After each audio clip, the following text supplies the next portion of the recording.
Дојдовте на Сигнал МК. Го гледате најновото интервју во кратки црти. Во ова интервју разговараме за тоа што кумановци може да очекуваат по предвремените парламентарни избори. Новата тема во кратки црти се Бране Петрушевски, кандидат на ВМРО ДПМН во втората изборна единица. Бране, ви благодарам што прифативте поканата за ова интервју.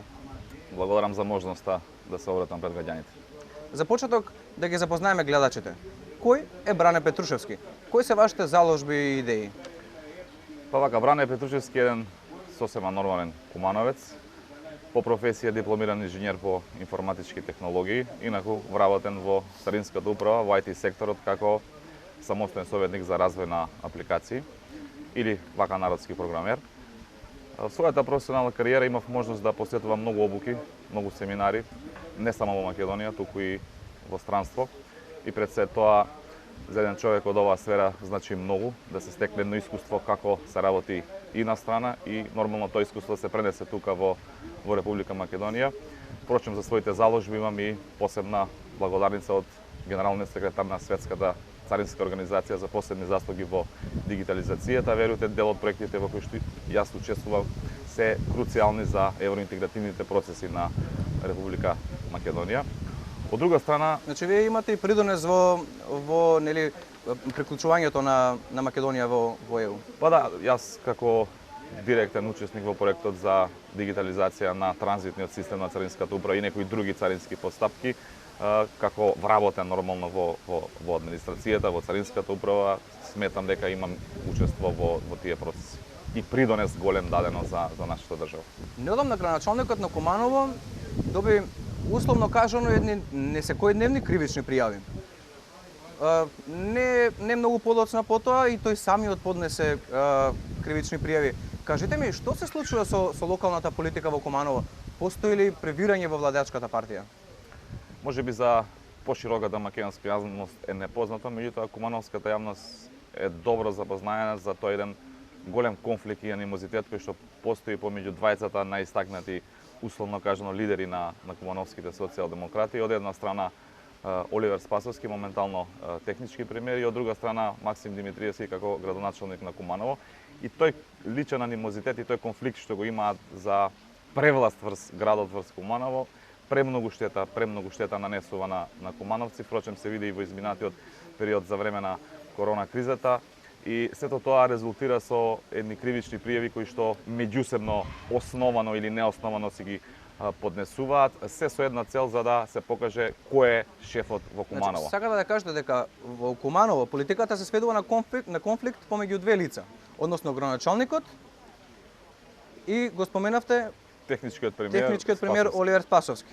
Апсолутно, и тоа е борба за превласт и се користат меѓусебно сите можни дозволени па и недозволени средства заради меѓусебна дискредитација. Меѓутоа, се тоа додека беше во рамките на нивната политичка партија си е окей, можеби легитимна борба на двајца лидери, меѓутоа кога тоа излезе надвор од партиските кругови, кога се прошири низ градот, штетата која што ја придонесуваат во Куманово е недодомеслива и впрочем сведоци сме и за време на оној период на кризата, па и генерално каде треба да се инвестира, кој треба да добива одредени условно кажано тендери и привилегии, сето тоа е битка измеѓу овие двајца истакнати лидери на Куманово. Значи, ако добро ве разбрав, да не се случеше техничката влада да предводи Оливер Спасовски, овие политички конфликти немаше да излезат нели во пошироката јавност и нели немаше да влијаат врз граѓаните на Куманово.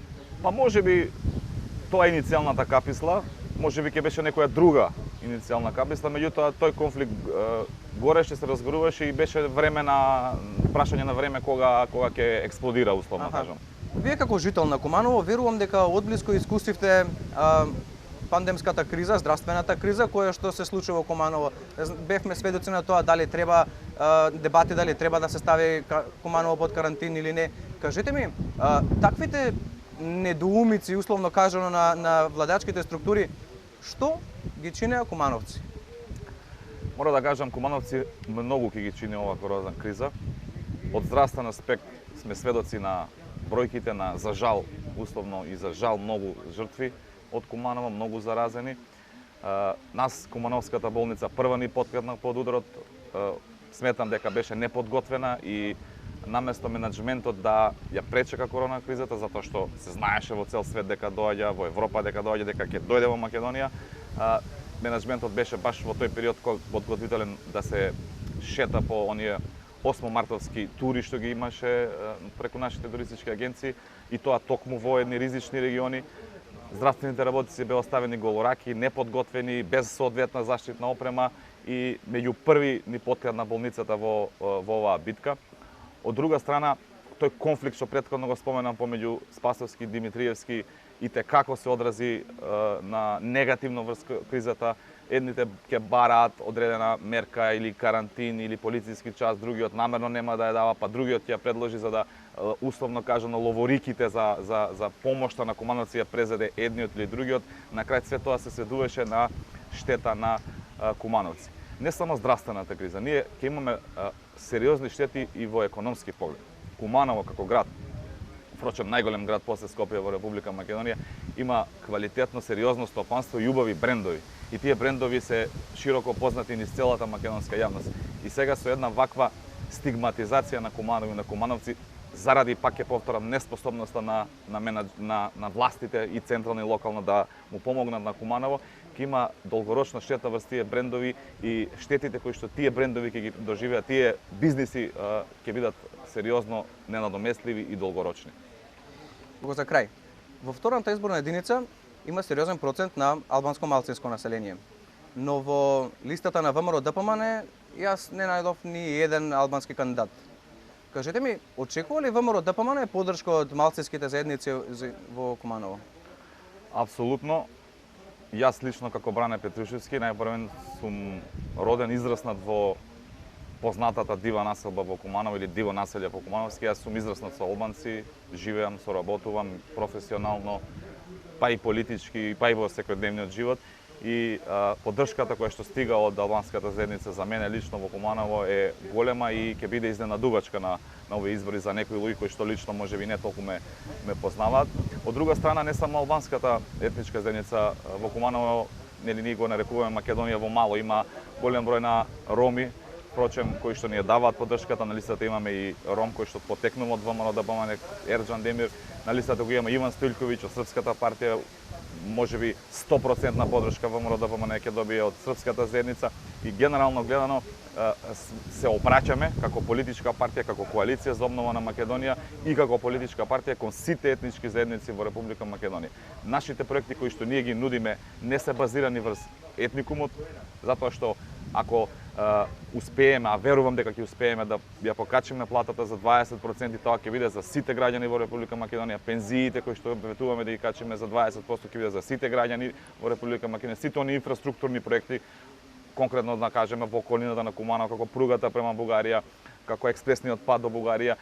И се она што го ветуваме ќе биде бенефит за сите граѓани на Република Македонија и на кумановци, без разлика на нивната етничка припадност. Бране, јас ви благодарам за одвоеното време за ова интервју. Ви благодарам и на вас и ми беше пријатно да разговараме на интересни теми. А за повеќе вакви интервјуа, ви препорачувам да се претплатите на нашиот YouTube канал и секако читајте Сигнал МК.